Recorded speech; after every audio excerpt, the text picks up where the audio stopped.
శ్రీవిష్ణురూపాయ నమశివాయ. కార్తీక పురాణం 30వ అధ్యాయం. కార్తీక మాస ఫలశ్రుతి. జనక మహారాజా, సూత మహర్షి సౌనకాది మునులకు కార్తీక పురాణాన్ని వినిపించారు. ఆ తర్వాత ఆ మాస ఔచిత్యాన్ని, మహత్యాన్ని మరొకసారి క్లుప్తంగా వివరించారు. ఈ కార్తీక వ్రతం కల్మషహరం, మోక్షదాయకం, సమస్త సుఖదాయకం.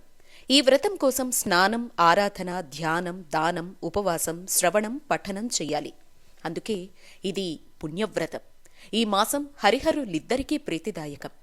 ఈ మాసంలో శివకేశవులిద్దరినీ పూజించే అవకాశం లభిస్తుంది. ఇతర కాలాల్లో శివారాధన, ఉత్సవాల వేళల్లో కేశవారాధన, కేశవారాధన ఉత్సవాల్లో శివారాధన చేయడం సాధ్యం కాదు. కాని మాసంలో ఒక్కసారిగా ఇద్దరినీ ఆరాధించి ఇద్దరి అనుగ్రహాన్ని పొందొచ్చు. దీనికి వయోవృద్ధులు, స్త్రీలు, పురుషులు, పిల్లలు, పెద్దలు అనే నియమం లేదు. ఎవ్వరైనా ఈ కార్తీక వ్రతాన్ని ఆరాధించి భగవంతుని అనుగ్రహానికి పాత్రులు కావచ్చు. సమస్త ధర్మాలతో కూడిన నీతి నియమాలకు నిలయం ఈ కార్తీక మాసం. కనుకనే సర్వపాపహరణం, పురాకృత పాపాల్ని తుడిచిపెట్టే పవిత్రమైన పుణ్యప్రదమైన మాసం.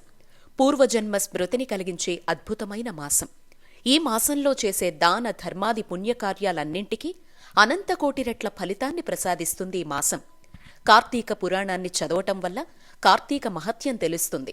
సంసారులు తరించడానికవసరమైన పూజా పునస్కారాలు, వ్రతాలు, క్రతువులు, దానాలతో శుభప్రదమై అలరారుతూ ఉంటుంది ఈ కార్తీక మాసం.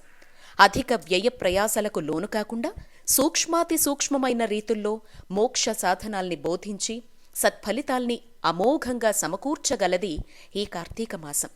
తెలిసిగాని తెలియకగాని ఈ కార్తీక మాసంలో పుణ్యవ్రత క్రతువుల్నాచరించేవారికి అనుకోకుండా, అడగకుండా ముక్తి లభిస్తుంది.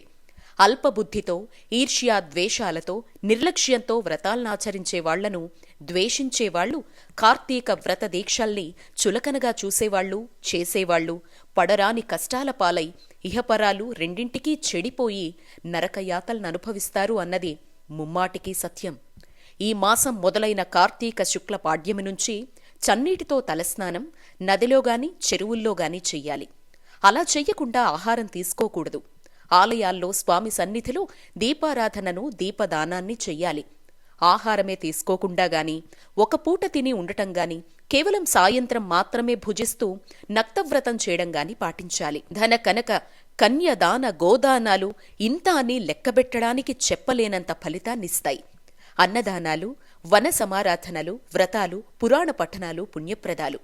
వృద్ధులు, పసివారు, ఆరోగ్యవంతులు ఎవ్వరైనా ఏ కారణం చేతనైనా ఈ కార్తీక వ్రత నియమాల్ని పాటించలేనివారు ఈ కార్తీక మాసంలో కనీసం ఏకాదశి నాడుగాని, పూర్ణిమ నాడుగాని, లేదా వారికి వీలైన ఏదో ఒక్కరోజుగాని ఈ వ్రతాన్ననుసరిస్తే ధన్యులవుతారు. మనస్సులో ఈ వ్రతాలు, దానాలు, పూజలు, నియమనిష్టలు అనుసరిస్తున్నట్లుగా భక్తితో తలుచుకున్నా తరించిపోతారు. రాజా, ఈ కార్తీక మాసం సమస్త పుణ్య సముపార్జనకు పరమ ఉత్తమమైన సాధనం. సమస్త పాపాలకు విరుగుడు. తక్కువ సమయంలో భగవంతుని కృపను అనుగ్రహించగల పవిత్ర మాసం ఈ కార్తీక మాసం. 30వ రోజు పారాయణ సమాప్తం. సర్వం శ్రీ ఈశ్వరార్పణమస్తు.